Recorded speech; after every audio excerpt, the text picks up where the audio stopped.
So guys, if you've seen a few of my videos, I know the one question you're probably going to be asking. Where's the bedding sheets?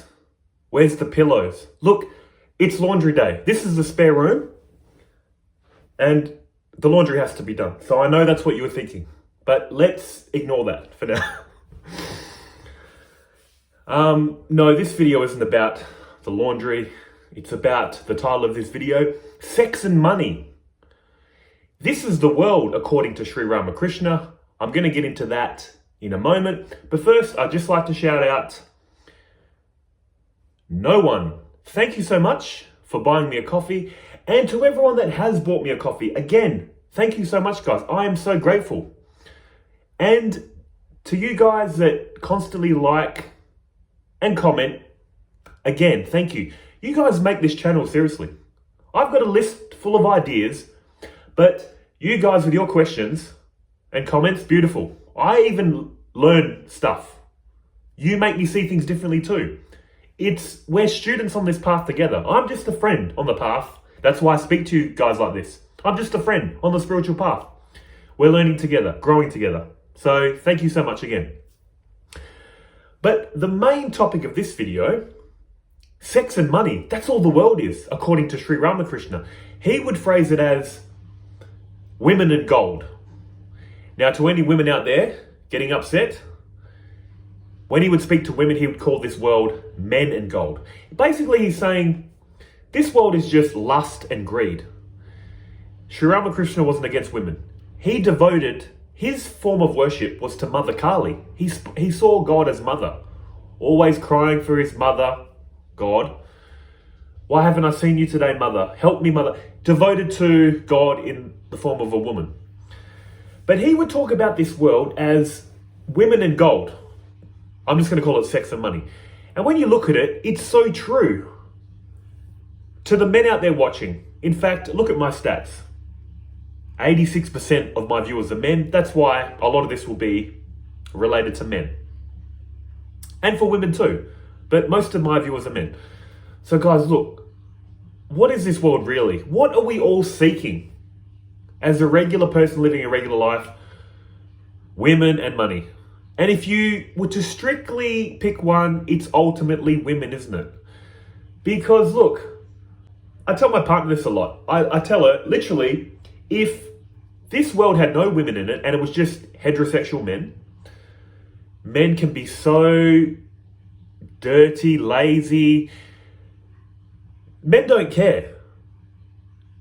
The average man doesn't care. All we do is to impress women. Why do men do anything? All these possessions, all these achievements. It's not for men, really. Ultimately, it's not for men. It's for women. That's all men are doing anything for. That's why Sri Ramakrishna said this world is, I'm going to say, sex and money. You only want the money for the women. It's all about women. And here's the thing I've found, guys. And don't worry, this is a general conversation about life, but it's going to be spiritual too. For anyone that's subscribed to me for mainly spiritual stuff. It's going to all tie in, of course. But look, when you're a young man, I've always thought this. Any young man that can remain focused, not get caught up in women, focus on studying, he has a superpower. He is a master. Because what are the two things we operate in life? In Hinduism, they say we have mind and intellect. Mind is like the child, intellect's like the parent. When we're young, as a young man, who cares about intellect? It's all about women. No logic, just try to get the woman. Fortunately, as we get older as a man, and some men never do this, but the intellect slowly gets a grip on the mind. It says, wait, don't do that. Use some logic. We're not ultimately controlled by lower desires as we get older. Some men still are, but you've got a little bit more control. You can logically see if I do this or do that, it's not good, logically. So, this is why monks are celibate. This is why monks renounce the world. What are they really renouncing? Women and gold, sex and money. Because this has such a pull on us, doesn't it? For men. And can you blame men? Look at the first relationship you had with a woman. As in not sexual, I mean just relationship. Your mother. You were dependent on a woman. Your mother. Whether you're a woman or a man, The mother figure was, you depended on her. So men have this deep thing inside of us, I feel, which is please a woman because the mother figure. See, if I'm explaining this correctly. There's even this guy I know, I'll keep it very vague. He's in his 60s, Caucasian fella in his 60s. He once told me, I'm not into relationships, I'm not into marriage, women cause so many problems. He's talking like this, right? And I thought initially when I heard him speak like this, wow, this guy has transcended his desires of women. But here's the thing about this guy. He talks like this, but he loves the company of younger women, Asian women. Now, young as in, he's in his 60s. I'm talking women in their 30s and 40s. So they're not ultimately young. But what I'm getting at is, he talks about he likes being single, not attached to relationships. But then I can see his actions, trying to please women. So, and nothing against this guy. I'm not criticizing, but I'm just saying, see the pull of women. He says he doesn't care, but then he's doing all this stuff to please women, the women he likes. He likes to play the game of I'm single, but wanting to please women. Because, again, no judgment. I'm just saying, look how powerful this pull is. And this is why, guys, like I mentioned, if you're a young man, ideally, you just be focused on studying, getting a career. Don't worry about women. In fact, this was the ideal life path in Hinduism. I'll put a screenshot here and I'll go on the old trusty iPhone 8. This was kind of the path, ideally, in Hinduism in the past. I don't know about now. Probably not in modern India. Look at this, you'll see it. Brahmacharya, the celibate student. From age 1 to 25, you're in the bachelor, learning phase, student of life. Don't worry about women. Just get a career. That's all you need to focus on. The next stage, 25 to 50, grihasta. Hopefully that was right. What is that? The householder. Duration, 26 to 50. Married life, duties, maintaining a household. That's the next phase. Get a wife, get married, have kids. I remember, was it in the Gospel of Sri Ramakrishna? It was somewhere where they said ideally, the married couple would have a few kids. Once that's done, treat each other like brother and sister. In other words, you've got married, had kids, now devote the rest of your life to God as brother and sister. Now, this is ideal apparently, but who literally does this? But in any case, that's the second phase. Householder. What's the third phase? Vanaprastha. Hopefully I've said that right. Between ages 51 and 75, you're in the retirement phase, handing over responsibilities to the next generation. From age 76 onwards, the sannyasa, wandering recluse, ascetic, giving up the material desires. This whole thing was the ideal life path in ancient Hinduism, I'm guessing. I don't know about now, like I said. And when you look at this, this is so beautiful. Because if you follow this path, you're fulfilling everything you need in life from beginning to end. You're not worrying about women, money and sex and money, and you're learning as a young man. Then you meet a wife. You've got your qualifications. You meet the wife, have the kids. Then in retirement, you start slowly lessening your attachment to this world, handing over responsibilities to the next generation. And then you spend the rest of your days getting closer to God. You begin this life focused on the world, and as time goes by, slowly pulling back to what we're talking about in these videos. Now, what does a monk do? Basically, the brahmacharya stage, the student of spirituality for the rest of their life. Why do they do this? To speed up the enlightening process. Me, honestly, my ego likes to think, I'm hoping I've only got one more life after this. If you believe in the teachings of reincarnation, I feel like my next life, I feel like in this life, I've learned so much. I can clearly see the non-dual vision now.